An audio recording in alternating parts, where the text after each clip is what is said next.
भैया आपका? मेरा नाम फरीद है जी। अच्छा, आप परीक्षा देने आए थे, कहाँ जी के रहने वाले? जी, मैं परीक्षा देने आया था। मैं बुढ़ाना के परसौली गांव से हूँ और मैंने भी लगभग कितने ही टेट दे लिए, 5-6 टेट दे चुका हूँ। लेकिन पहली बार ऐसा हुआ है कि बीच में परीक्षा छोड़ दी गई है। हमारे से पेपर ले लिए गए और ये बताया गया कि पेपर कहीं से लीक हो गया है। पहली बार ज़िंदगी में पहली बार ऐसा देखने को मिला है।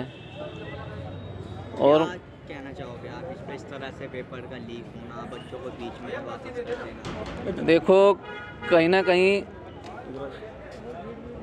जो हमारी सरकार है इसमें कहीं ना कहीं ढील बरती गई है और मैं ये कहूँगा कि जहाँ से ये ढील बरती गई है उन लोगों के खिलाफ सख्त से सख्त कार्रवाई हो, क्योंकि हमारा समय बर्बाद हुआ है। इतना स्टडी करके हम लोग आए थे और अपेक्षा के अनुरूप हमारा पेपर भी था, एग्जाम हम दे रहे थे, अच्छा जा रहा था, लेकिन सब कुछ ख़त्म हो गया। आज मुजफ्फरनगर के कौन से सेंटर पे आप?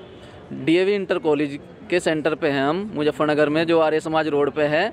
और बहुत बुरा लगा है, बहुत बुरा लगा है। इतना अच्छा पेपर हम लोगों का जा रहा था कि अब जब भी भविष्य में कोई एग्ज़ाम होगा टेट का, जो भी डेट हमें मिलेगी, मेरी ये इच्छा है कि ऐसी दोबारा पुनः ऐसा पेपर कैंसिल ना हो फिर दोबारा। टेट की परीक्षा चल रही थी तो निरस्त किए थे, क्या किस तरह के निर्देश दिए गए हैं जनपद में? देखिए, यूपी टेट की परीक्षा हमारे यहाँ क्या पूरे प्रदेश में शुरू हो चुकी थी, लेकिन अभी बीच में निर्देश ये प्राप्त हुए हैं कि अपरिहार्य कारणों से ये परीक्षा निरस्त कर दी गई है, पहली पाली की भी और दूसरी पाली की भी। ऐसा मालूम हुआ है कि कुछ जगहों पर कुछ सॉल्वर्स गैंग पकड़े गए हैं और पेपर आउट होने की सूचना है, तो इस कारण से परीक्षा निरस्त हो गई है। तो इसके लिए विभाग ने ये निर्देश दिए हैं कि ये परीक्षा फिर से होगी और उसकी परीक्षा की तिथि बाद में घोषित की जाएगी। और जो बच्चे परीक्षा दे चुके हैं, मतलब जो बच्चे जिन लोगों ने परीक्षा में आज अपीयर हो रहे हैं, इनको फिर से कोई परीक्षा शुल्क जो है वो जमा नहीं करना है। तो आज जो है ये लोग शांतिपूर्वक तरीके से अपने घरों को चले जाएँ। सभी पूरे प्रदेश में ही परीक्षा निरस्त कर दी गई, बीच में निरस्त कर दी गई है, तो इसके लिए उन लोगों को फिर से मौका मिलेगा।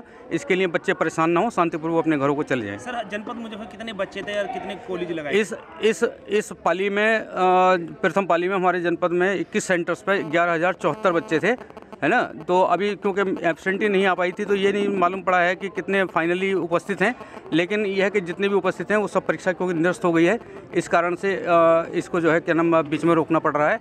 जैसे फिर फर्दर जो भी विभागीय निर्देश होंगे उसके अनुपालन में कार्रवाई की जाएगी।